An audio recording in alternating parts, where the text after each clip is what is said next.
All right, we're here with episode 4, a pretty important episode. I'm What just you got? pretending like I'm gonna talk to get you to stop. So today we're gonna cover a manufacturer called Aerodynamics, or Previously, Aero Development. Aero Development. But yeah, one of the most important manufacturers when it comes to roller coasters, especially steel ones, which was their forte. We're gonna go over like a history. We're gonna mention some of the most important coasters they built, all that fun stuff. But I think it'll be a pretty more so of an informative episode than we're usually doing. We joke around a lot, I feel, so this one's gonna be I'll more have serious. jokes. You'll still have jokes? I'll have jokes. Okay. Yeah, don't worry.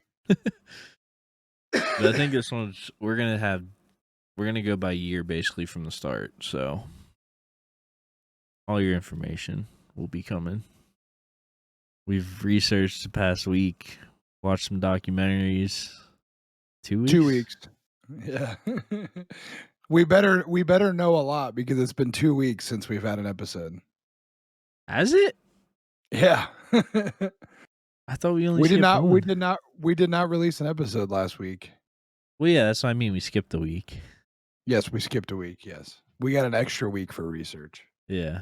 So it gave us an extra week for research. We needed a lot of time technically because this story goes back a very long time and it covers actually the most important manufacturer in the history of roller coasters. The actual most important, number one. Yeah, I would say that. I said one of the, but after researching and stuff, I would say most important manufacturer ever. They are probably the reason I'm a roller coaster enthusiast. Had they not done the things they did, I probably wouldn't be riding the kind of stuff that I ride regularly. Oh, yeah. So for sure. So since we said they started way back, we'll get right into it. 1946. Founded by 4 World War II veterans. Carl Bacon, Ed Morgan, Angus Anderson, and William Hardiman. I believe they started as just like a regular steel manufacturer before they started getting into. Yeah, they were also buying properties. It was kind of a catch-all. It was kind of a catch-all corporation in like a garage, in like a shop. California, right? I think I remember it being in California. Yeah, I think it's really cool that like they fall into that category. This is one of the only companies that I actually care about that started in a garage. Everybody likes to talk about that. Did you know that so and so started X company in their garage? Well, this one is one of those categories. This is one of those in that category. Garage company, you love to see it. Yep. I couldn't find their old logo, so for the remainder until we start talking about rides, obviously, I'm gonna throw up for the visual podcasters their main logo, the Dynamics one, but I'm assuming they had a development logo. Just couldn't find it. I've seen it. You've seen it? I have seen it. Is it much different, or they just kind of change the name on it? I don't remember. Now you've got me looking. No, it doesn't look anything alike. No. So yeah, that was the early years. I'm guessing they did some regular steel manufacturing products. And then in 1953, they were contacted by Walt Disneyland, started over there in California. They created a lot of the original rides before jumping into coasters. So they, a few that I found were Mad Tea Party, King Arthur Carousel, Mr. Toad's Wild Ride, and Casey Jr. Circus Train, and also Snow White's Scary Adventure. Yeah, and they also did Dumbo. And the funny story about Dumbo is that they designed the ride and the hydraulic system for the ride. So if you've never seen the Dumbo ride or ridden it, it goes around in a circle. You sit in an elephant, and it kind of bounces up and down on hydraulics as it goes around, like you're flying. as or on Dumbo. And they actually made a critical mistake, which this is going to become a theme with Oh yeah. Arrow, unfortunately. But they made a critical mistake in their design, and it ended up the mixture of hydraulic fluids. Every single time the ride cycled, it turned into this like brown sludge that they then have to go scrape off of the center of the ride, the hydraulics system. And so it ended up having huge delays and was closed for a lot of the opening of Disneyland. It was one of the rides that was there upon the park's opening day, and they had a lot of problems with it. But yeah, that to me triggered the oh, this sounds familiar Maintenance issues. sort of thing. Yes, yeah, critical maintenance issues. But yeah, I think as far as rides go, they mainly were working with Disney. I didn't really find anything when I was reading about them, like of them doing other rides at other parks in the beginning. So They did. they did do some. Yeah, and I think the noticeable one is they did the very, very popular Alice in Wonderland dark ride at Blackpool Pleasure Beach. Okay. So that was one of the ones that they did during that time period. And I think it's worth mentioning too that so Walt Disney like really trusted them to make rides for him. They made a lot of stuff for Disney. I think that's a good the list highlights a couple of the good classic ones. But they made a lot of rides for Disney. But they were still like a really small company and they weren't making any money. So they did not turn a profit on any of the rides that they sold to Disneyland. And so they were actually going to go under. So this podcast episode was almost 5 minutes long because they almost went under. And hearing that they were struggling financially, Walt Disney bought 1/3 of the company to keep them open, and also because he believed it was a savvy investment because he thought that they would be the pioneers of what the amusement industry would turn into. And he was mostly right. He was mostly right. So Walt Disney personally saved Arrow back when they were Arrow development in the 50s. Yeah, and I think obviously you said they've done a ton of rides, but I think just to give you an idea of how important they are, before we get to the roller coaster they did there, um, everyone knows the teacups at Disney. Like this Yep. company made the teacups. Yep. So Absolute classics, iconic rides. yeah, and more iconic possibly, I guess. I'd say so. The roller coaster that Disney had them do first, which was the first tubular steel roller coaster ever in the world, was Matterhorn at Disneyland as well. Yep. And I think that was in 1959. That's when they started working or built it. Crazy coaster for back then. I mean, it went in water. You don't see a lot of coasters today going in water as well. So they were ahead of their time. I think they actually ended up having some problems with that too, because because it was doing damage to the trains over time. But yeah, no, I think the story of the Matterhorn bobsled is really cool to me because they essentially were trying to figure out how they could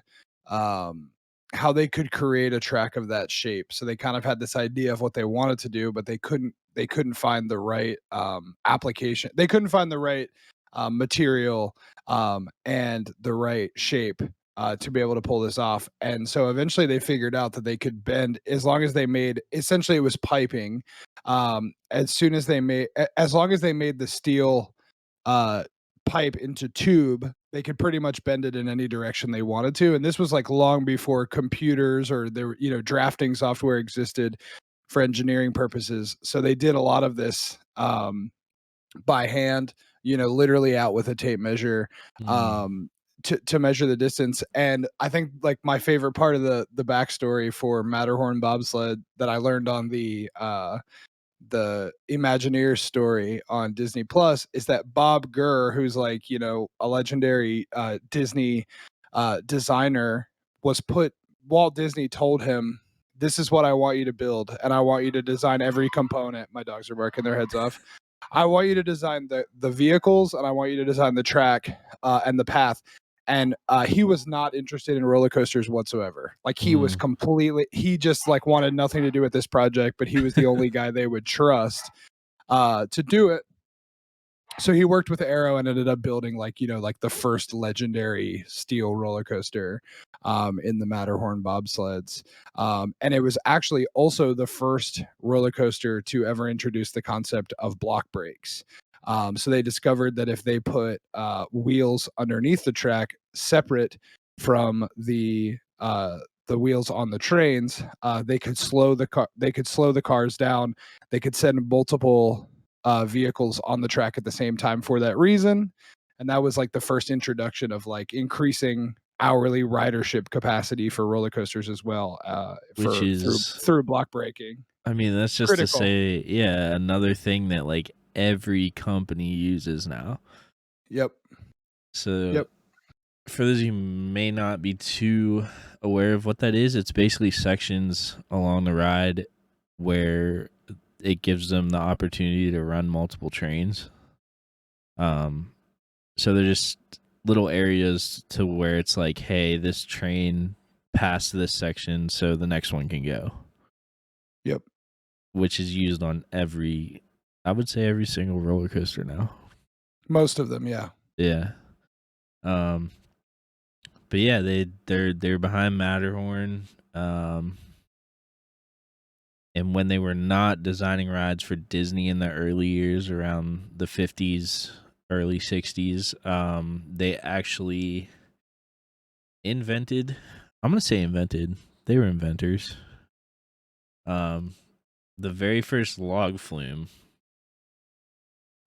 Modern log flume is what I found. I don't know if there was one before it, but they said first modern log flume was Arrow, and it was, I might butcher this name. I was looking at it for like minutes trying to figure out how to say it, but El Azaradero. I think it's Aseradero. Azaradero. Yeah, yeah, you got to say it with a little twang too because it's in Texas. Yeah, Six Flags Over Texas is what got it. Yeah, and this thing was so popular that they actually built a second one right next to it. I don't know if you read that. I did read.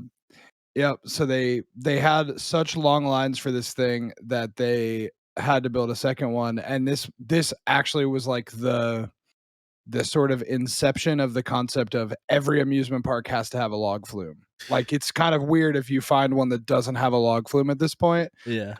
And this log flume was the introduction to that concept. And again, Arrow was behind it. And the little tidbit I have on this one that I thought was funny too is that similar thing. They didn't have computers. They did the math by hand when they designed these rides, and they actually didn't make the splashdown area long enough. And so they had to literally they didn't have the room to make it longer. They couldn't make that change, but they realized in the testing phase that it wasn't long enough. So they actually made the water, like they made the splashdown area deeper, and they changed the front of the car or of the log, you know, the boat. Yeah. They changed the shape of it so that it hit the water at a certain angle, and because it was deeper, it actually kind of slowed the I keep saying car, the boat down more so that it would slow down and it wouldn't need as much space to go. So they kind of like adjusted that on the fly as well, because Insane. you know they didn't have computers to tell them if it was going to work. Dude, and that was around 63, I think that first one was built. So but yeah, try to It's think still of there too, and it's still popular. Still standing. Matterhorn still standing. Teacup still standing. They have reliable rides. Before we get into the trend of the downfall later on, where a lot of things were not reliable, it seems like they had a good start, and a lot of the rides are still standing. Yes.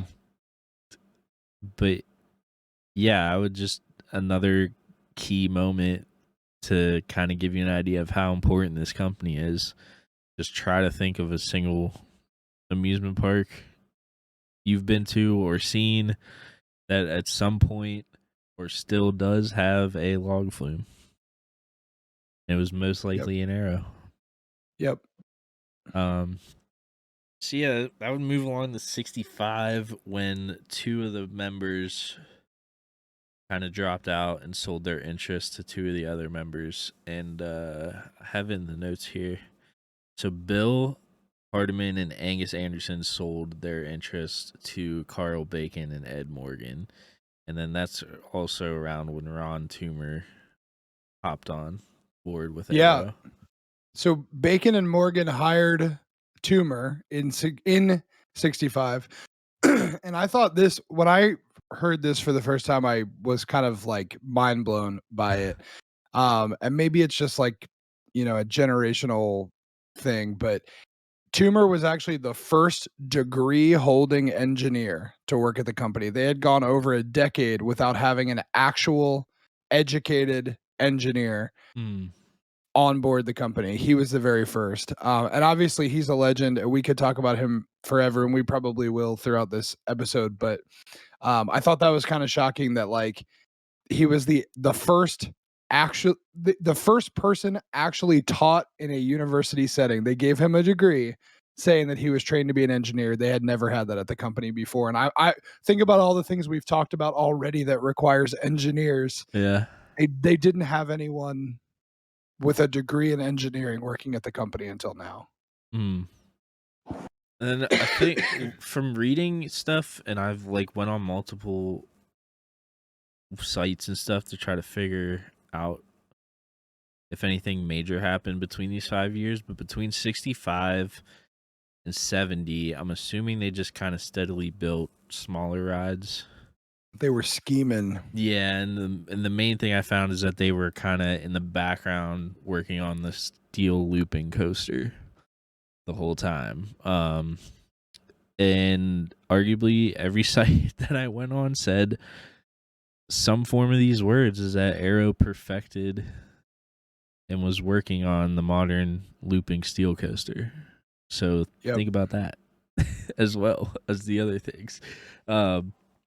So then that would have brought 72 up, which is when Carl Bacon and Ed Morgan decided to retire. And they sold Arrow developments to the Rio Grande Railroad Company. Weird. And then there's basically another 5 years. So over a span of 10 years, there was a lot of business stuff going on, it seemed like, and scheming, and not a lot happening physically, I would say. So then in 75 is when Arrow Developments, still under that name, built the first modern looping steel coaster. Corkscrew, baby. Knott's Berry Farm with Corkscrew. That is correct. Arguably the most important inverting steel coaster ever. Well, and I think for background on this, like the important thing to remember about looping coasters back then is that they existed previously. This wasn't the first looping coaster, but the reason that looping coasters weren't common and weren't really in existence anymore was because the previous generation of looping coasters killed people. Like that's what they were known for. They killed people. Like whether it was the way that the trains were designed and the track was designed, the loops would literally kill people from thrashing their body around, from G forces, from falling out of the trains. Like there was a whole, it's hard to even imagine because it just happened. It just happens so rarely now. But this wasn't the first time they ever had loops on a roller coaster. It had been done before. They just gave up on trying that idea because it just killed people all the time. Yeah, and that goes back, I guess, on what I said. Like they perfected it and brought it back early. Oh yeah, totally. Yeah, and I'm doubling down on that 100%. I just think it's worth remembering that, like, the fact that they even opened that book again and said, you know what we should do? We should try to make steel coasters loop after the history of like looping coasters had been so ugly. Is like, you know, we've already established that they were trailblazers, but this was a way that they were like, from a coaster perspective, that they were huge trailblazers. in trying to rehash an idea that had gone very poorly previously. Mm. So I would say they created the first safe looping coaster. Yes. Was them. Arrow again, Yes. doing it again. Well, and I think like the interesting thing too on this is that the first loop concept they came up with was not your traditional loop. It was the corkscrew. That was like their first kind of Yeah. like their first inversion that they were able to master was the corkscrew, which like obviously the first modern looping coaster was called corkscrew. So that should be an indicator of what kind of elements are on that ride. Yeah, But so no vertical loop on corkscrew, right? Or was I don't think it has I don't one. think that very first one had it. I don't believe. Could be wrong. But yeah, the corkscrew is what they rolled with the first time around, and they did 2 back-to-back ones, which you'll notice is a trend of theirs as we move on. Yeah, They kind it's of rolled just with that. corkscrews. Yeah. That was a cool coaster.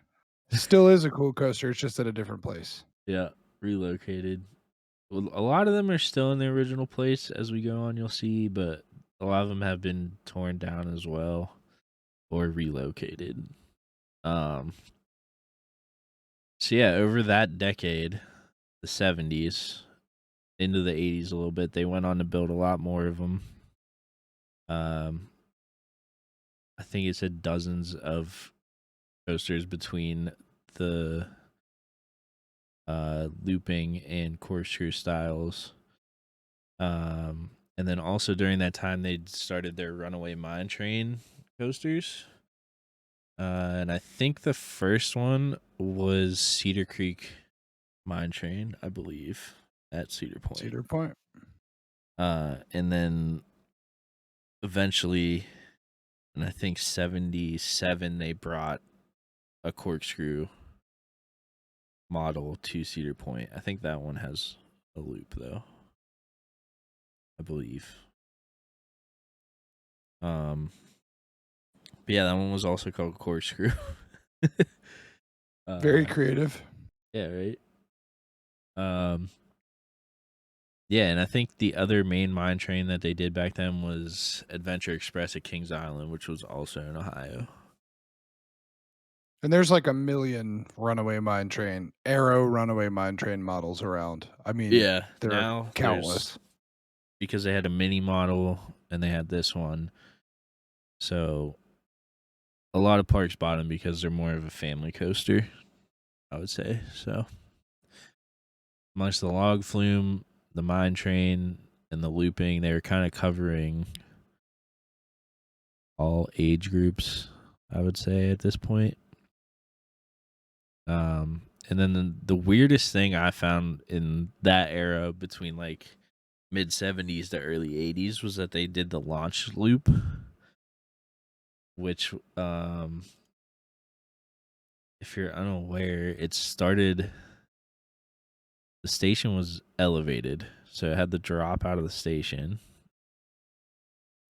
And it's the first one they did was Zoomerang at Boardwalk and Baseball in Indiana. I have never even heard of this. I'm trying to Coaster. describe it to you so you can think. I know you know. I'm looking at a picture. I see it. Okay, yeah.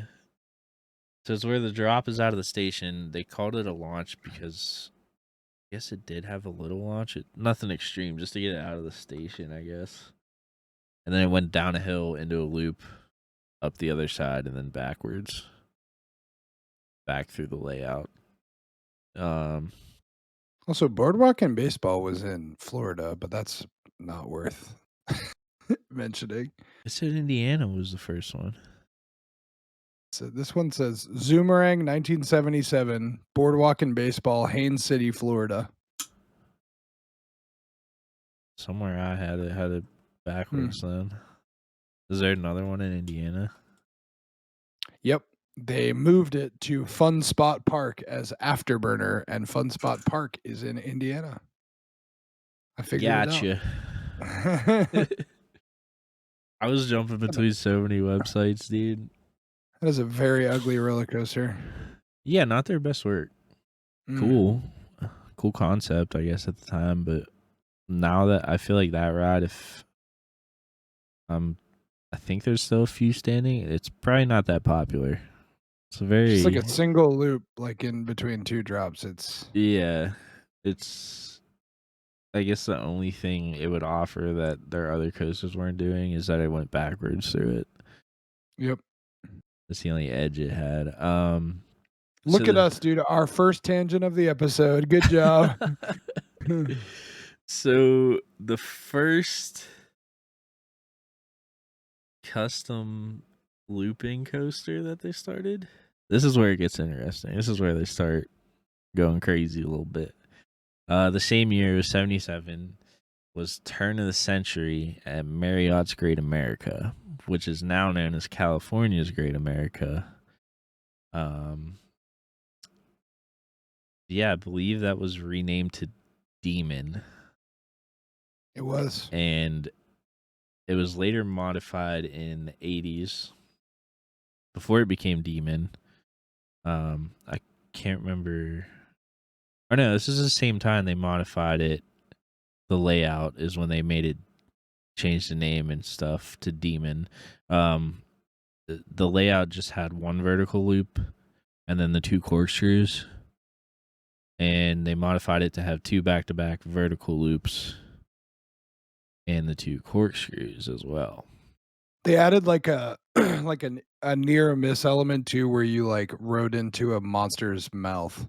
Yeah, Like it had like it was like a cave with big eyes and stuff. best believe that's the picture I found for it. So you're looking at it Nice. now, visual people. Nice. But yeah, that actually, I think it came after they built Double Loop at Geauga Lake. But the success of that is when they went back and added it to Turn of the Century, which was renamed Demon, like I said. So I know the Double Loop at Geauga Lake. Crazy name, right? Very creative. Very creative as always. Yes. But yeah, that was the first one featured back to back vertical loops. And then 78. What happened in 78, Chris? In 1978, Arrow introduced the very first custom looping steel coaster, including two interlocking loops known as the Loch Ness Monster at Busch Gardens, Williamsburg. You know how we feel about that place in this coaster. We've only said Busch Gardens twice so far. The second time was when it just came out of my mouth. True. They were heavily involved with that place, though. 3 major coasters, I think. Yep.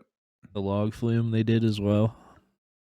They had a good relationship with Busch Gardens, so you'll probably see them pop up again later on. But yeah, Loch Ness Monster. Pretty sure it's the only one with inverting or interlocking loops. The only remaining, yes. So big milestone Yep. for the company. I'm sure some people at the company, whoever it was, brought it up, was like, "You're a madman." That's what I'm saying. I said that in our Busch Gardens episode. Like, it's what a concept. Yeah.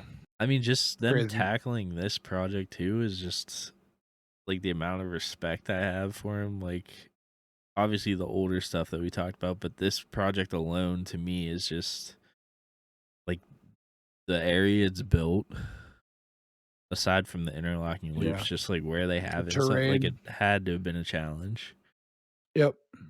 It Well, goes and this over one this water. one has this one has held up so well too, and like obviously like a lot of the name around Arrow currently is that a lot of their rides are really rough or didn't really stand the test of time, and some have been removed, some have been relocated, altered, whatever. But the Loch Ness Monster is still smooth, it's still fun, it's still exciting. Like that thing has really stood the test of time. That's like a real testament to like, at least in that case, like Arrow pulled off something really special, I think. Yeah, and again, I think because of the later years, people have this idea that they're like not reliable and rough, and And I think this one and a lot of the early ones, as you'll see, that are still standing, kind of, I guess, missed that mark. Yeah. They Yeah. dodged that bullet of being a mechanical nightmare and being rough, and so I guess 2 years later, I think it was 80. They built the first one with 4 4 inversions. inversions. Yeah, it was 4, and that was Carolina Cyclone at Carowinds, North Carolina. I believe it's still standing. Is it? It is, yeah. So yeah, not to confuse you, because Demon ended up having 4. This came before that in the same year, before the renovation of it. So I guess it was just another thing between Double Loop being successful with the back-to-backs and this one having 4 inversions. They decided to modify Demon, I think, is probably what led to that. Yep. Yeah, the same year they built another 4 inversion custom looping coaster with Orient Express at Worlds of Fun, and it was actually the invention of their inversion called the Batwing, which I read that they originally called it a boomerang.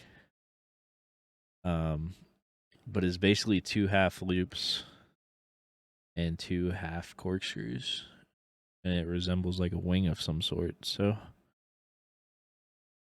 A good element. good element used on many coasters that aren't arrows. So aside from like even just creating like these coasters and stuff, they were creating elements at the same time and features that would go on to be used by many companies in the future. They invented several elements. The list the list is kind of long. Yeah. This Batwing being one of them, but it's they kind of made this shit up as they went. And then I guess that leads us to 81, where some business things happen. If you want to dive into Yeah. that. Yeah, in 81, the Rio Grande Railroad sold Arrow to a German manufacturing company called Huss. And they ended up merging with Arrow to form what was then known as Arrow Huss. Ed Morgan's son, Dana Morgan, which like roller coaster enthusiasts either know this already or it's starting to click. The Morgan becomes an important name. And I'm just going to leave it at that for now. But Ed Morgan's son, Dana Morgan, became president, and Ron Toomer, the legend, was made VP and manager of engineering. And during this time, they came up with a new concept, and they introduced it first with the Bat, which was their first suspended coaster that they opened at Kings Island. Dangly coaster. A dangling Swingy coaster. coaster as well. Yep.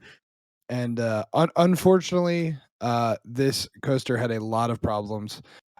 They did not account for the amount of stress that the swinging motion of the trains would put on the track.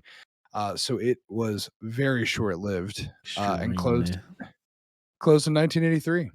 So I guess that was their first major mishap, major It hiccup was. in their career. It was. But it was later they built a whole new one, They did. which is crazy. People were clamoring for it. They built a whole new one with Top Gun, which is now called Bat, I believe. It is now called Bat. Yes. So they stole the Yep. name back from the old one, but I think it's because Yep. it was when they were owned by Paramount, which is why it ended Yeah. up being a Top Gun name themed to the movie. But now the park is owned by Cedar Fair, so the ride is now called Bat again, but it Yep. is not the same Bat. It is not, but it is the same type of coaster. This one just doesn't Yeah. destroy the track as it goes. And then I guess around this time too is when you told me something that happened that we were discussing, which is very interesting to me. You want to dive into the? Yeah. So this event will come back to haunt Arrow. And it, you know, in the opinion of some folks, this was ultimately what caused their downfall. So at the time, Vekoma was working exclusively in Europe, and Arrow wanted to create sort of like a partnership.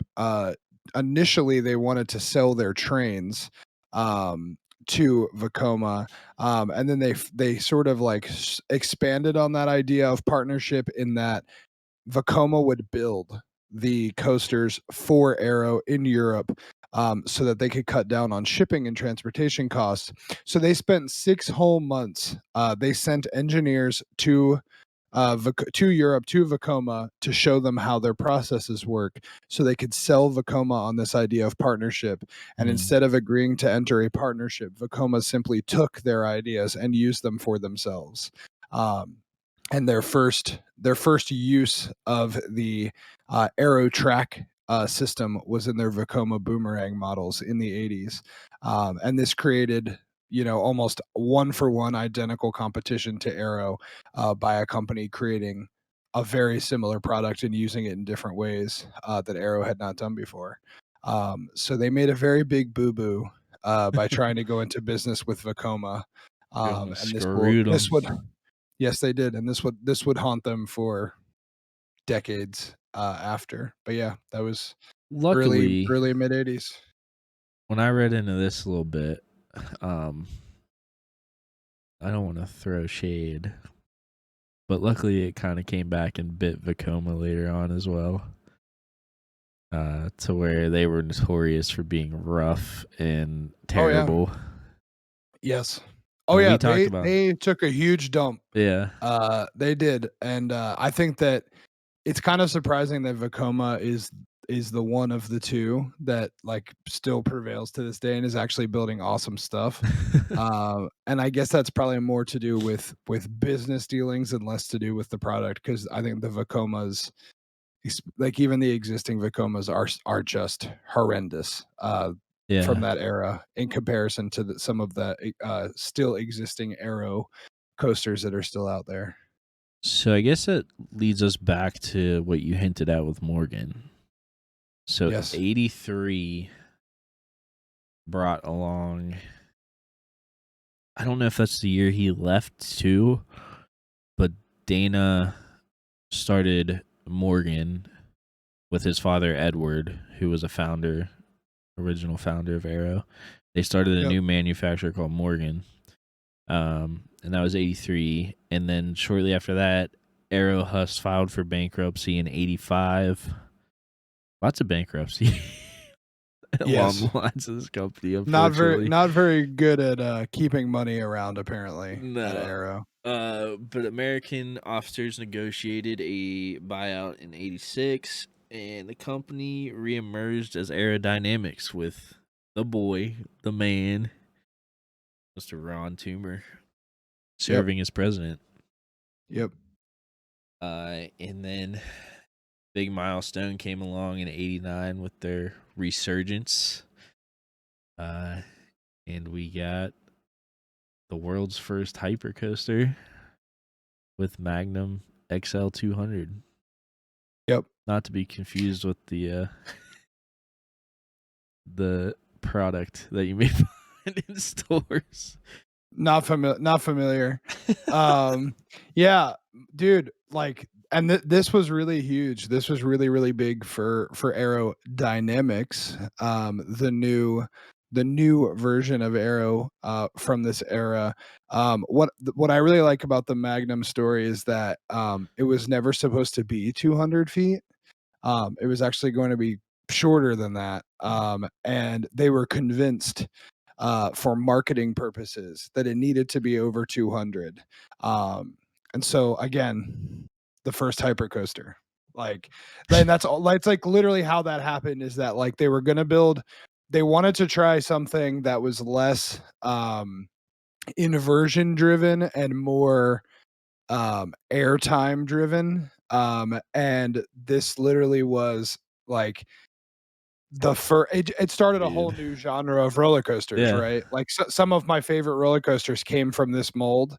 And so yeah, they had a conversation about it. I think it was supposed to be like 180 or something. I might be making that up. Mm. But they were convinced that it would be much easier to market if it was just the first one over 200. We've invented a new category of roller coasters. We're going to give it a name, and we're going to put 200 in the name of the roller coaster for marketing purposes. And this was like the coaster when it came out, like far and away the hottest ticket Pretty sure it showed for up roller in coaster enthusiasts. movies and stuff, and like Oh yeah, it was very much like a household coaster. I guess we can it, wa- it make it was that on the term up. cover of my. I was on the cover of my physics textbook in high school. Yeah. And I remember seeing it in like textbooks too in school and stuff, and I mean, it's just another staple from Arrow. Yep. Um, I believe though Cedar Point is the one who called it a hypercoaster. Actually, Yeah, that's what I meant. okay. I Yeah, didn't know like if you were from saying Arrow did that or if it was no, no, Cedar no, no, Point. no. From the perspective of like Arrow came and said, we want to build, like, here's the coaster we've designed for you. It's 180 feet or whatever. And then Cedar Point Cedar said, Point said we no, want it it bigger. must be 200. Yeah. And Yeah. that's for strictly marketing purposes. Sorry if I didn't clarify that. I guess a little tangent then too is that Cedar Point after that then introduced the Giga, which is over 300, and then Yep. a Strata coaster, which is over 400. So they kind of, after that, the success of Magnum and stuff, they just wanted to keep going bigger. Started making up words for But height. we can get into Cedar Point. I'm sure we'll give them their own episode eventually. Obviously, the roller coaster capital of the world. Yes, once I have an opportunity to attend. But yeah, that was Magnum. Again, an incredible moment for Arrow. And then a short 2 years later, I'm biased, but probably my favorite Arrow story here is Kennywood hired Arrow, my home park, Kennywood, Pittsburgh, PA, to build a looping hypercoaster 2 years later after Magnum. When it was announced and built, the Steel Phantom was the world's fastest and steepest roller coaster. Again, the only hypercoaster to go through inversions. It had 4 inversions. It had a vertical loop. It used Arrow's Batwing element and the corkscrew as well, which was, yeah, we said that is an Arrow invention. Yep. The ride, unfortunately, I feel like this is their first taste of roughness, I guess, came with this very quickly, more quickly than others, I think. Enough so, I mean, it was obviously this one kind of was different from the other custom looping coasters because it was taller, faster, a lot more going on. But it became notorious for being rough pretty shortly after, less than 10 years after it was built. Which this is the fact that this happened is insane to me still. Kennywood contacted Morgan. If y'all are keeping up, Morgan is the company from one of the Arrow founders. But they contacted Morgan to redo the entire ride. Morgan was using the same track structure as he introduced at Arrow. So Yep. they actually kept the first drop, lift hill, and second hill of the ride, but redid everything after that. So the inversions were gone. They kept it a hyper coaster because of the second hill is what classifies it as a hyper. But yeah, they transformed it into Phantom's Revenge, which is a much better ride. Yep. I rode Steel Phantom very early on. I was a little guy, but I personally, and as well with everyone I know, thinks this is the better ride. And it's weird because usually, I mean, the things Morgan did with this worked, obviously, because you would think that getting rid of inversions and stuff, the general public is like, oh, that's lame. Like, why would, like, the general public, I feel, likes inversions a lot more than They love enthusiasts. inversions. Yeah. Yes. Um, yeah, it was successful. Uh, Not to go off on a tangent about that too much, but it's just very interesting that the founder of the company that built it redid it with his new company and his son. Yep. Yep. Very Interesting interesting stuff. Well, connection. his son was part of Arrow at one point too. For a So very, very long time. He was the president of Arrow at one yeah, point. with the Rio during the Rio Grande era, I think, right? No, when they Or after were that. Arrow Huss, he was president and Ron Toomer was VP. Okay, yeah, when Huss bought it for okay. Yep. Yep. But yeah, just interesting stuff there. And I wanted to add in that they also built one of the bigger custom looping coasters with Anaconda that same year at King's Dominion, which is also one of my first looping coasters. I actually rode that before Steel Phantom. Yeah, really good ride, Anaconda. Again, these two got rough. Anaconda's still standing though, but Well, and I think the other one like worth mentioning around this time period is Drakenfire, which we've talked about before. But just follows the same trend to me as Steel Phantom, which is that like this might be an exaggeration, but it was like 3 months after it opened, people were like, it's not rideable. Like it hurts so bad. It's so rough.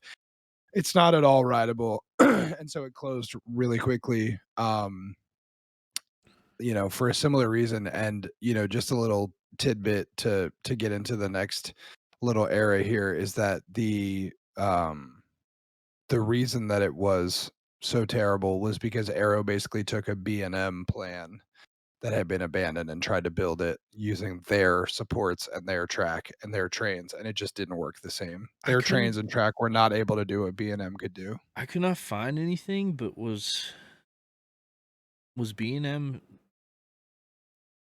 building around then or no? I can't remember. I don't know if they had started building yet, but they designed this coaster. They designed Drakenfire. Because it had the Cobra roll on it, and I was trying to find like what coaster was the first to do the Cobra roll. Because if that was Arrow as well, that's just another thing They that started building in '92. so did B&M did, the boomerang. and that's when Drakenfire opened. Okay, so Vekoma might have even did the Cobra roll first. I don't know. But yeah, that was probably one of the early rough years for them was 91 to like mid 90s. This is such a tangent here, but I was thinking about this the other day after we did our Busch Gardens episode. Can you imagine if Busch Gardens Williamsburg had gotten Kumba or like a Kumba clone where Drakenfire was instead of Dude. fucking Drakenfire? Like We're doing a like B&M episode, so don't can worry. you imagine how solid that lineup is already like chef's kiss solid, but can you imagine that if in Fest House Park Or instead of just like B&Ms. a building, yeah, there was a Kumba clone? Dude. Because that's what they like should have ended up with, really. True. Like they just went with Arrow instead because B&M backed out of that project. Unfortunate. Anyway, Arrow, not B&M. And I want to mention two things very quickly that I learned while researching that I had no idea. So Arrow was doing prototypes in I think 91, it said the same year, for a pipeline coaster, which never got built. They had a prototype built, and it actually was in Roller Coaster Tycoon. That's what I remember seeing it from. The thing looked crazy. You were sitting inside the track. And and it was just never built. That's about as Yep. much as I can find on it. And they also had the Aerobatic, which was a new version of the suspended coaster they were doing. Yep. That actually did eventually turn into something too, the Aerobatic. Yeah, So the Aerobatic is the one that I had mentioned to you previously that was the supposed to Wild be like sort Mouse. of like a suspended wild mouse, and that ended up turning into the SNS El Loco model Yeah, that they ended up building. which is Trash weird, though. Yeah. which isn't suspended. No, it is not. So they flipped it the other way and ran with it. I don't know. Yep. Just a weird two little things that I found here that I just did not know about, and I don't think they even built a prototype for the Aerobatic. They didn't even get that far. No, It was they had just a they had like a video, like a concept video, and it was like people were hype about it that year, and then nobody bought one. Awkward, but it literally was. It was like the talk of the industry when they released it, and then nobody bought one. So yeah. you know, I think the picture I found for the visual podcast is from that video, I believe. So probably it's a really janky video. It's horrendous. It looks like some Windows like Yeah. 95 stuff. So Well, and while even though we're this is talking 91. about like concepts and prototypes that they did that were never built, the other one that I thought was really interesting that I learned about was they had a flying turns model. And they actually made you can't even call it a track. What would you call it? Like you know what I mean though. Like the wood tube.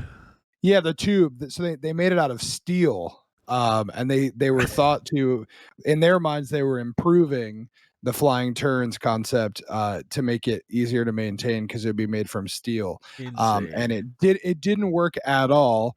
And they only tested their prototype a couple times. And one of the times they tested their prototype model, they put two of their marketing people on it as like test dummies, and it crashed like really really bad. Like the car like blew up into tiny little pieces, and they had to like pull the two marketing people off of the prototype What the hell?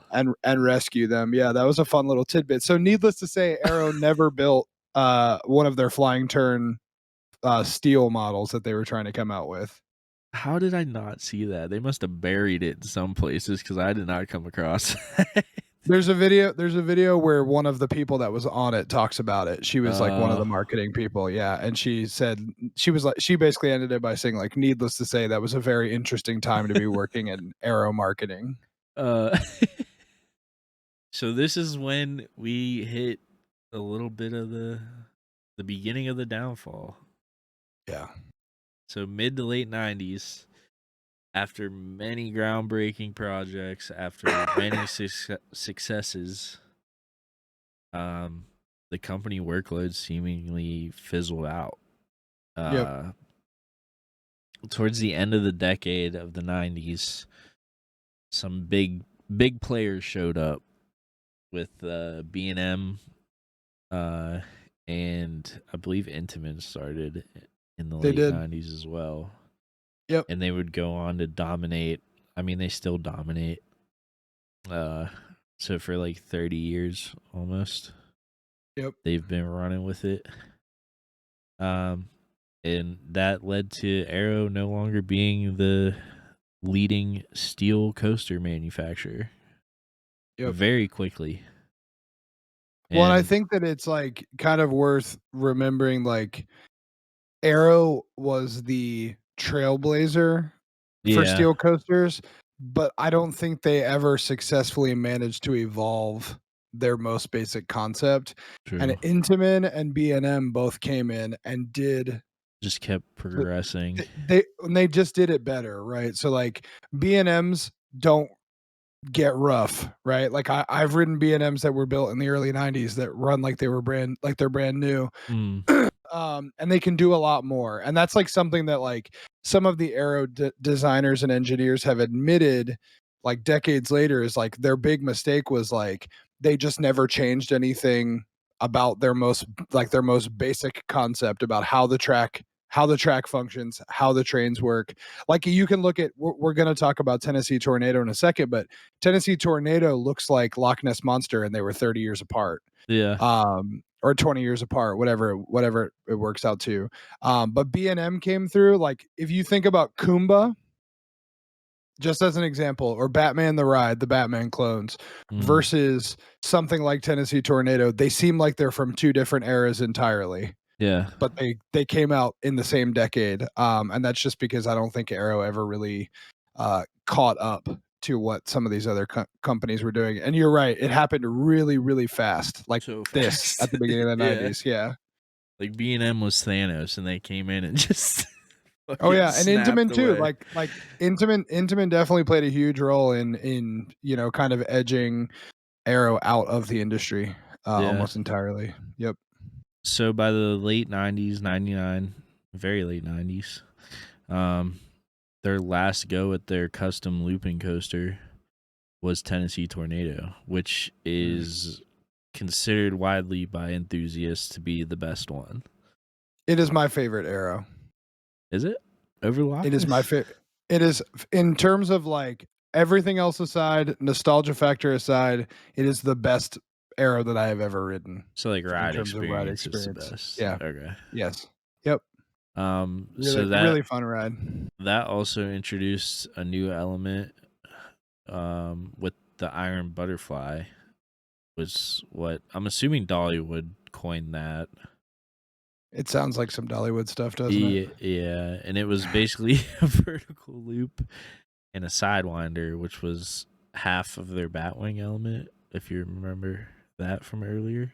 So it was basically a half loop and a horseshoe, and it resembled a butterfly, so that's why it was called the Iron Butterfly.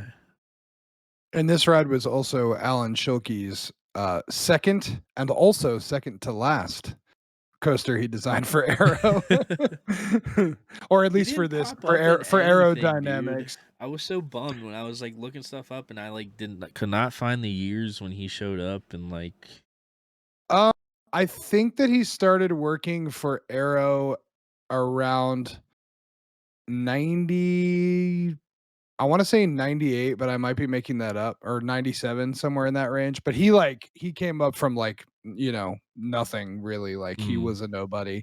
And he designed like I'm pretty sure like a kiddie coaster first, and then he did Tennessee Tornado, and then he did X for Arrow, and then he did a handful for, we'll get into that, for when they merged with another company. I don't want to get ahead of myself. But yes, this is one of his, and it is a very good roller coaster, albeit very short. But yeah, as if you guys are probably noticing, as ugly as this downfall is, most of the people behind it went on and progressed with different companies. So the minds behind Arrow survived. The company just didn't. I guess that's the way to say it. So the masterminds behind it definitely went on and progressed themselves, which is great. Which makes sense. Which even like, I think that makes it more confusing too, just to see like how they moved on and progressed, and just to think like why they couldn't do it with Arrow. Obviously, I mean, I just like what they do now is just like what happened. Yeah. So yeah, that ends the 90s era for Arrow, and their last big effort, which I guess you could call successful. Eventually. Not for the company. As far as like, I would say this is another household coaster for sure. That like people know about who are not enthusiasts, have seen in some book somewhere, something. But this was 2002, their last effort with X at Magic Mountain, the world's first fourth dimension coaster. Yep. It included extremely unique layout, and it had rotating seats that you were on the side of the track, and it rotated 360 degrees, controlled spins, as the ride went on. The coaster was 45 million US dollars, making it one of the most expensive coasters on the planet. Yep. And it tied Um, up all of Arrow's resources during this time. Like they yeah, ran out of money. They ran out of money in the middle of building this coaster they quite because literally of how put much it costs. everything into this ride to try to bounce back. Yep. And they Um, went bankrupt. yeah, because the ride was known for not being very reliable at all. Because it was a prototype, and the line I found was reported to be sometimes 5 hours long because of downtime, which Yep. is insane. That's like half your day there, easily. Well, and I like this story too, kind of as like a final, the final chapter in Arrow's life as a company because of how random this coaster was. Which is that they had been really, really struggling, and they were actually shopping a wild mouse as being like their big, like that was like their big project at the time. They had improved the wild mouse, and they were too expensive. They put too many materials into the actual models, so they're too expensive. So they didn't sell any. They sold a couple. They sold like 4. Yeah. Um, and they had a whole bunch of other concepts that they had come up with, but they weren't selling. And so the story goes that the president of Magic Mountain or of Six Flags was on a layover at an airport in Utah, and he called Arrow and said, I need to build something new. This was the height of the coaster wars too, where they were just going back and forth, breaking records and, passing each other for the most coasters at a park. So they met at the airport. Alan Schilke like showed all of the concepts that they had come up with. He didn't like any of them. So finally, like Alan dug out a CD that he like hadn't even considered showing, and it was the 4D concept. He showed him the video. It was really small. It was really tight. Nothing like what X ended up being. And the president of Six Flags was like, I love this, but I need it to be huge. Like, make it huge. And Alan Schilke even says, like, to this day, like, I didn't think that should have worked. Like, it wasn't, that's not what this was designed for. The thrill of this ride was that you kept it small and it was cheap. And the thrill was that you spun. And so it's like the free spins, like the 4D free spins now.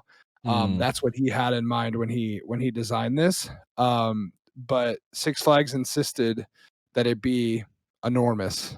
And that's what was built. And that's why all of Arrow's resources got tied up in it. Why it cost so much more than it was supposed to is because they had no idea. They were just kind of trying to make this small concept turn into this huge roller coaster for Magic Mountain.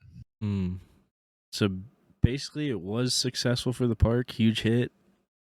Oh yeah, Buried eventually, Arrow. yeah, sure did. Completely buried him.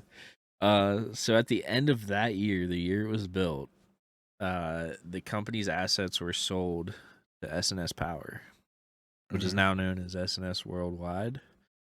But yeah, they still produce the same model, the Fourth Dimension model, and the second one that they did as S&S was Edgenica. Edgenica. I've heard it Yeah, pronounced two different ways. I don't want to get yelled at. which some people think is like one of the greatest roller coasters ever built. Yeah, it's a lot of people's number one. Makes you think.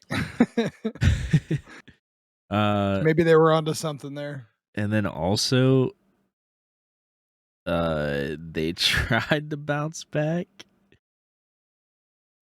Or actually, Yeah. let's cover the makeover for X2 first. I guess that would make sense before we dive into the crazy. That came after X, right? You said. Yeah. Okay. Yep. So the last thing they got crazy and tried again, but we'll get into that in a second. So they in 2008, not Arrow, but S&S like redid X, making it X2. New paint, an on-ride soundtrack. I'm guessing they upgraded some like of the mechanical stuff as well. They changed the trains. Yeah, the trains were changed, and then they Yeah. also added like fire effects along the ride and Fireballs, stuff. yeah, Yeah, yeah. Yeah, the music, the on-ride soundtrack, like, I've never ridden it, but I've watched POV, insane, is, like, alarming, dude. Like, I'm pretty sure you get to, like, the top of the list hill, anxiety and they're like, inducing. "You are going to die," like, or something some shit like that, like, it's really weird, really, really weird, and then they blast music, yeah, it's very strange ride. I can't wait to ride it I someday. feel like they just made like the evil version because like Basically, the original yeah, one was like pink and yellow and all bright and like this is fun and crazy, and then X2 yeah, comes along, it's like black and red with black and red, fire. yeah, and scary voices, yeah. Yeah. So yeah, SNS kind of improved that, so it's still standing. Um, so their last ditch effort as Arrow is you can still ride it, Yep. as well as a lot of their other coasters, but You this can ride their being first and their last. their first and last Yep, you can ride 40 Corkscrew at, um knots. No, moved. Fuck. it's at, Silverwood. That took me longer than it should have, Relocated, and but it's the first. relocated, and it's still called Corkscrew, and you can ride, X2 at Magic Mountain. Yep, that covers the history pretty well. So Um here we go with their last effort, dude. This is my insane. favorite Arrow tidbit from this era, from their final chapter, which is that they were trying to save, revive, whatever, the company, and they had pitched a concept, to the Stratosphere Hotel in Las Vegas to build a 700 plus foot, what what do they even call it? Fish What's the hook. term? A fish hook coaster on the side of the hotel.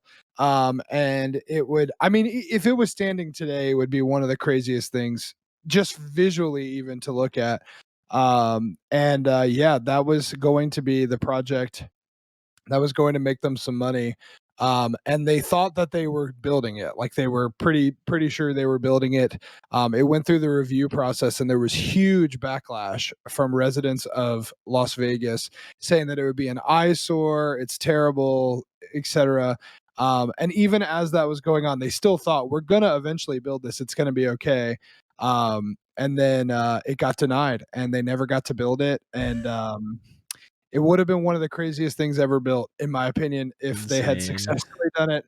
That would be one of very few rides that I would actually be genuinely terrified to ride. Like, I would be very Oh, scared. it's I'm very scary, dude. I'm very afraid of heights. I want no part of it. And yeah, they came very close to building one of the scariest, craziest things imaginable. But obviously no such luck. And then yeah, they went their separate ways. And Arrow gave us a lot, including Alan Schilke and all of his incredible creations with both SNS and RMC. There. And I guess just to give you an idea with some stats, it was 750 feet tall. It would hit 122 miles per hour. Vertical drop down the side, I believe. And the fish hook, they were calling it the fish hook coaster because it looks like a fish hook. Is basically the thing. So it went down the stratosphere, and it would go up like a spike, a 425 foot spike. Over 400 feet that side too. Yeah, And insane. yeah, it was just some mad scientist type shit. Yeah, yep. Um, Instead, we get the Big Apple coaster or whatever the hell it's called in that Vegas goes around the instead. top real slow. So that's a whole different one. That's even more boring. It's okay. Oh, the Big Apple coaster. Yeah, I'm an Yeah, the idiot. one that goes Okay. through New York, New York. Yeah. In fact, is that an Arrow? I don't think so. I don't. Okay, I think I it's don't a even want to check. Morgan, It's a maybe Togo. a Togo. They all look the same, dude. They were all copying each other. That thing sucks, by the way. I've actually ridden that coaster. It was terrible. Anyway, not Arrow. So yeah, that 2002 they fizzled out, gone forever. But I do want to like me and Chris, uh, we just respect this company a shit ton, as well as Yes. other enthusiasts. But personally speaking, we are very aware, especially now. God, dude, I learned so much new stuff. This Yep. company is just like so many things would not exist today without Arrow. Yep. I actually did not know. I did not know their extensive history with Disney. I knew that they had built the Matterhorn bobsleds, but I did not know that they had had this previous history of like building all of their like classic flat rides Yeah, when Disneyland very first started. I had no idea. same And so here. yeah, I learned a ton, and you can. I think the most important thing for me is like at multiple spots on this timeline that we've laid out, like you can see where they just completely changed the industry.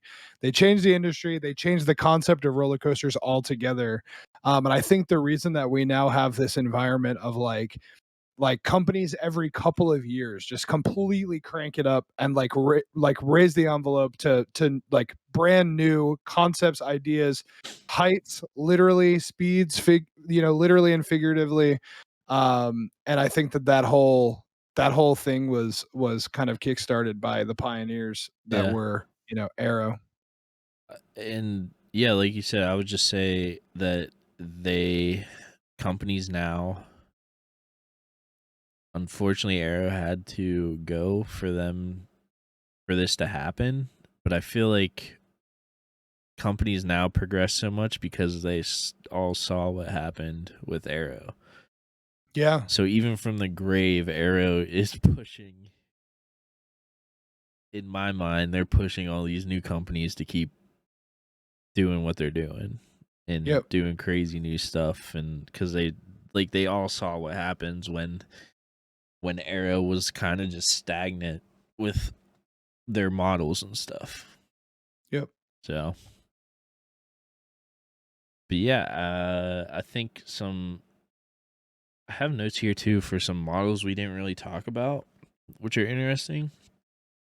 Just not interesting enough, I think, to go into a whole thing about them. But they had a Mad Mouse, Wild Mouse, which Chris talked a little bit about. They had the Mini Mine Train, which was the smaller kiddie version of the one that we did talk about. And they had a steeplechase coaster, which you quite literally rode on a horse, strapped to a horse, a fake horse, and just on a roller coaster.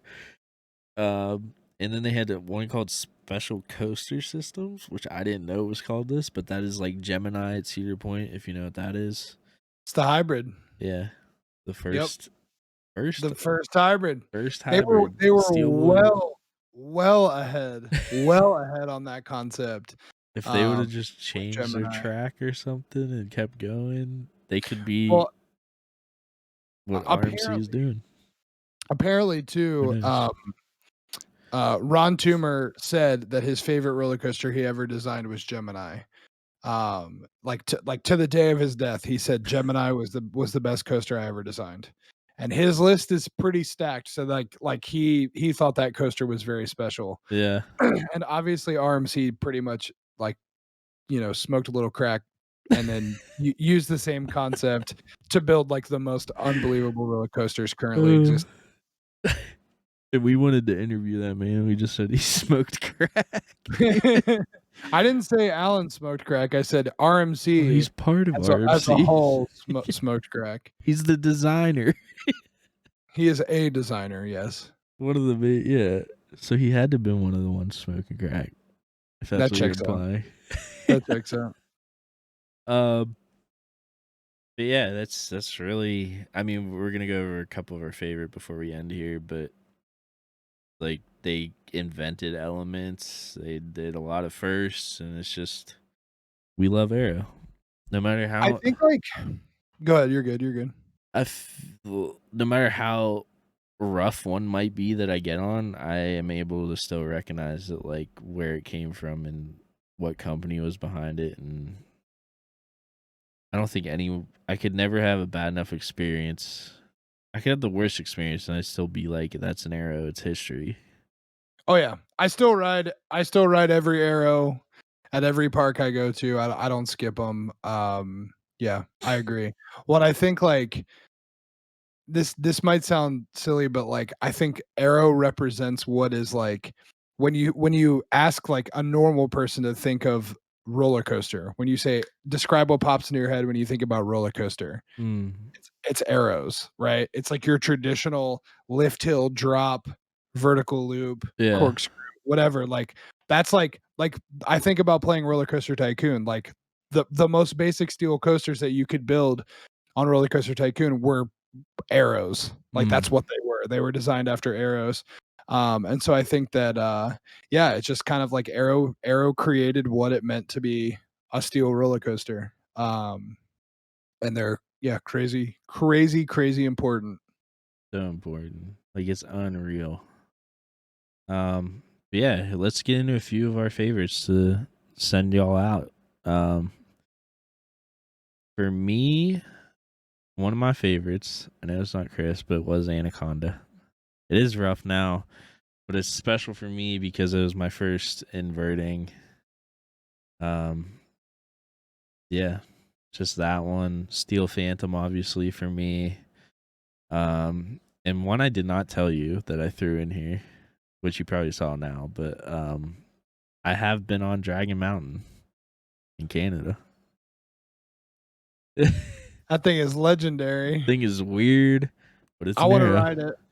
It's quite literally. I think I threw a picture in our recording thing here that I can throw up. In the woods in a mountain at one point. It's crazy, Weird craziness. ride, yeah. Isn't it like really long? Am I remembering that correctly? Yeah, for no Okay. reason, and it Yeah. has really weird sections of just straight track. I like that. Yeah. And one I threw on here too of our like a favorite. Neither of us have been on it, but I think we talked about it earlier. But Drakenfire Yeah. was like a big one, even though it kind of had its downfall. I feel like it was important in coaster history because, like you said, B&M. It was really just a B&M that Arrow tried to make early Yeah. on. It was a good signifier of what was to come. That Mm. Arrow could not keep up with the new manufacturers. Yeah. Yeah, my favorites, I've already mentioned my favorites. It's really easy to narrow it down to 2, which is, uh, obviously Loch Ness Monster. I've talked about it too much on this podcast already, so I will say literally nothing else. I love that ride. And obviously Tennessee Tornado. Uh, Still, like, Dollywood has great coasters. My favorite coaster is at Dollywood, but that coaster just really hangs with the rest of that lineup, very, very, very well. And it's very smooth, especially given some of the arrows and their roughness. It is very smooth. It is very fun. I like the theme around it too. It's a very good coaster. And then the other one that holds a really special place for me is the Great American Scream Machine, at which was previously at Six Flags Great Adventure. And this was my first Arrow ever. And I don't remember being a kid and thinking this ride is rough or this ride is this. I just thought that ride is awesome. I can't wait to ride the Great American Scream Machine every single time I go to Six Flags. And yeah, very I couldn't even really tell you much about it. I don't remember much about it except that I had a blast every time I rode it. It was an awesome coaster. So just you talking about it like that, that's literally like Anaconda for me. I Like I believe don't it, yeah. remember it being rough. I just remember being like, "What is this? This is insane." That's why I understand your opinion, even though I make fun of you for it. Um, yeah, because I've had several coasters like that most people would think are not. That's how I feel about Skull Mountain. I still love to ride Skull Mountain, but it's nothing. I mean, it's nothing. Like, and that's kind of how some of these are. But yeah, those are my 3, I would say. I've Well, ridden a we bunch got of one more arrows, on but there that's mutual, go ahead. so we can kind of worship that again. We have in past podcasts. Big Bad Wolf was an arrow. Yeah, and actually, I was wondering if you purposely skipped this from the history, so that we would both get an opportunity to talk about it at the end or something. So that's why I didn't Yeah, mention it. that's kind of why I only Um, did like the first version of this, which was Bat. yeah, and I think that Big Bad Wolf was definitely like the Bat concept perfected, Mm. uh, and it was definitely one of the greatest roller coasters of all time. And I I'm miss it. pretty sure I haven't been. I mean, I've been on the new Bat, the new Bat at Kings Yes. Island, but I haven't. Those are the only two. Well, no, the one at Cedar Point's era, right? Yeah, they're the only ones that did this type of suspended like swinging coaster, right? Besides, like I know a Chinese company has done it. I don't know. I don't even wanna guess. I don't wanna be wrong about that. Iron Dragon. Is it Iron Dragon? I'm gonna fuck shit up, and then people are gonna get mad at me. I've maybe been on 3, okay, but out of the 2 that I recall currently, like Big Bad Wolf just seemed to be like the most. And I've heard it from other people who've been on more. It's like the most intense version out there, possibly. Just some things I heard, but I could see it be. I feel like watching videos of like other ones and just knowing how crazy like that drop was on Big Bad Wolf. It was just a very unique one out of You the are right. bunch. You are right, by the way. So unless you include like the suspended coasters, like the Pterodon flyers or whatever, Mm, like that sort of thing, like this style of suspended coaster, it was Arrow and Vekoma made like 2 or 3. And other than that, back when they were hijacking all their stuff, probably. yeah, but other than that, it was just Arrow. Yeah, Big Bad Wolf, we love it. Another area Yep, we loved. awesome coaster. But yeah, that wraps up the Arrow episode. I think again, huge part of coaster history Yep. and theme park history because we learned they did a lot of Disney history too. Think about Yep. all the stuff that this company like it did for the amusement park industry. Just insane. Um, but yeah, we definitely had fun. We learned a lot more than we knew. I'm fumbling over words here because I just don't know what else to say other than they're I just mean, great. I also learned a ton from researching for this episode. And yeah, we've already said it, but I think that, you know, in summary, Arrow was the trailblazer. Mm, Especially for steel coasters, but for all of the branching concepts that came off of that initial idea. They really they built the mold, for which all of the coasters that we get to enjoy today came from. I think if you drew a diagram, the tree would branch off of the center that is Arrow. And yeah, I'm thankful for them. I love their rides individually, even not considering the impact that they have had on the industry, but also, yeah, for inventing this industry that means a lot to me, has brought true. me a lot of joy. I'm very thankful. Yeah, we want to do more manufacturer episodes, I think, in the future, but this one we just wanted to really go in on it because we thought they deserved it. That's why we did so much history and stuff. Um, yeah, that's it for the Air episode. If you're listening on Spotify, be sure to give us a rating. Apple Podcasts as well. We've seen some on there. We appreciate it. We read them all. Yes, we do. Every single platform we're on, we go on. But yeah, we're uploading visual to YouTube. If you're not aware, we are still trying to figure out the Patreon thing. People have asked. We just don't. I haven't figured out. I just haven't ripped it yet. That's all. And we are still doing the Twitch premieres. My Twitch is Isaac Lloyd, and we kind of swap every episode and premiere early on our Twitch during the week and stream the episode and watch with you guys. So, and Chris has a Twitch as well. I do. Twitch.tv/Pizza Thief with 2 Fs. That's it. That's it. That's it, man. That's it. Follow us on Twitter. We have the podcast Twitter, all that fun stuff. All the socials are on the YouTube if you're watching there. And we will see you for episode 5 next week. We're back on track, I would say. Probably. I mean, to be fair, this episode, we felt like we had to do it justice. So we took our time. Yes, we did. All right, that's it. Thanks for listening. We love y'all. Peace out. Blessings. Kristen flex Bye-bye. this time. I'm going to stop before he does. No!